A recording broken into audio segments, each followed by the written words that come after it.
안녕하십니까. 12월 4일 산업뉴스입니다. 기업과 그 제품의 이미지를 한 번에 나타낼 수 있는 상표와 디자인에 대한 중요성이 높아지고 있습니다. 기업의 얼굴이라 불리는 브랜드를 통한 기업 전략에 대해 배울 수 있는 자리가 마련됐습니다. 강신일 기자가 취재했습니다. 상표나 디자인, 특허권 등을 통칭하는 지적재산권에 대한 관심이 높습니다.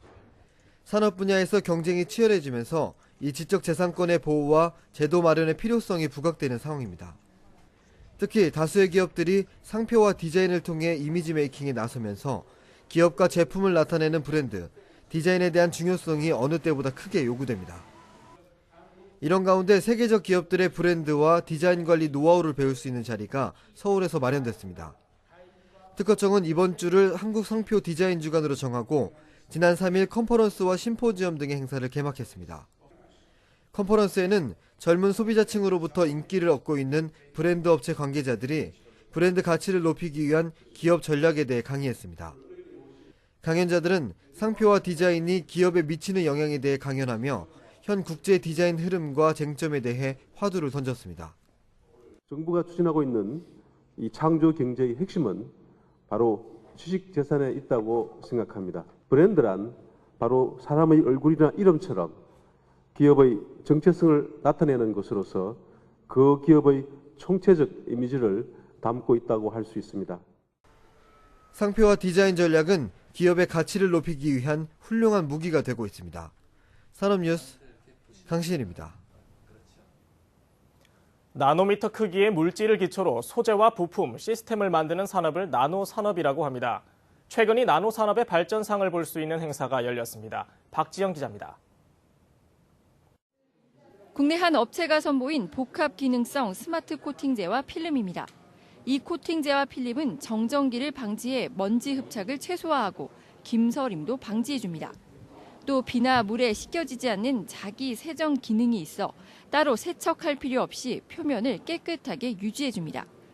이 같은 특징 때문에 앞으로 태양광 발전과 수상 스포츠 분야 등에서 널리 사용될 것으로 기대를 모으고 있습니다. 태양빛에서 들어오는 적외선을 차단해서 건축물 내의 실내 온도를 유지시켜주는 기능을 가지고 있는데요. 이러한 기술들은 현재 공공 건물이라든가 등 유리로 되어 있는 건축물에 적용이 되어서 에너지 세이빙을 위한 목적으로서 여러 부분에 적용이 되어 있습니다. 이러한 나노 융합 산업의 확산과 관련 종사자들의 소통의 장을 마련하기 위한 행사가 열렸습니다. 산업통상자원부는 지난 3일 나노 융합 주간 개막 행사를 시작으로 사흘 동안 나노 R&D 성과 전시회와 포럼, 지식 콘서트 등 다양한 행사를 진행합니다. 개막식에서는 또 우수한 기술 개발과 나노 융합 산업 발전에 기여한 유공자 3명에게 상도 수여했습니다. 산업부에서도 향후 한 6년간 1,300억 원 규모의 그래핀 소재 부품 상용화 기술 개발 사업이라든지 중소 나노 기업의 성능 평가 및 시제품 제작 지원 사업을 새로이 추진하는 등 나노 분야에 정책적 노력을 기울여 갈 생각입니다. 다양한 산업 분야에서 큰 파급 효과를 낼 수 있을 것으로 기대를 모으고 있는 나노 융합 기술. 창조 경제 실현을 앞당길 핵심 병기로 각광받고 있는 만큼 더 큰 관심과 지원도 뒤따라야 할 것으로 보입니다. 산업뉴스 박지영입니다. 산업통상자원부는 아시아개발은행과 함께 지난 3일 잠실 롯데호텔에서 제2차 공동에너지 포럼을 개최했습니다.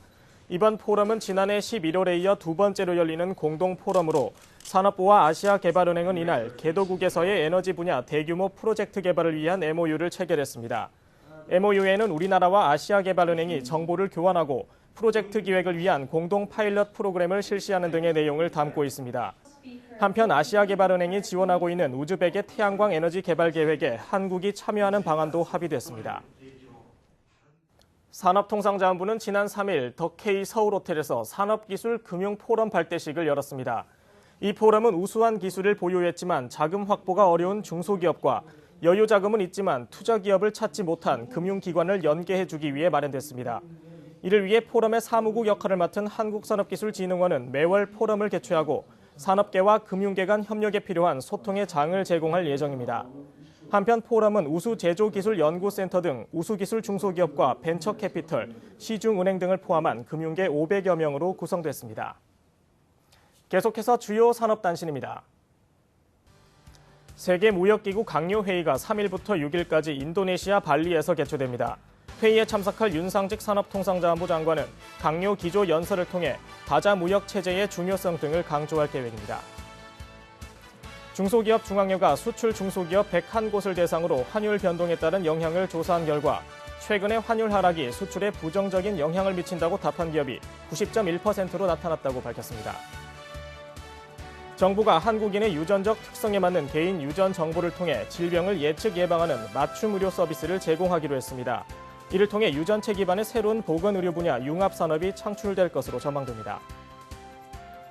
한국무역협회 국제무역연구원이 발표한 2013년 수출입 평가와 2014년 전망에 따르면 올해 우리나라는 세계 경기 침체에도 불구하고 세계 수출 순위 7위, 3년 연속 무역 1조 달러를 달성할 것으로 전망됐습니다.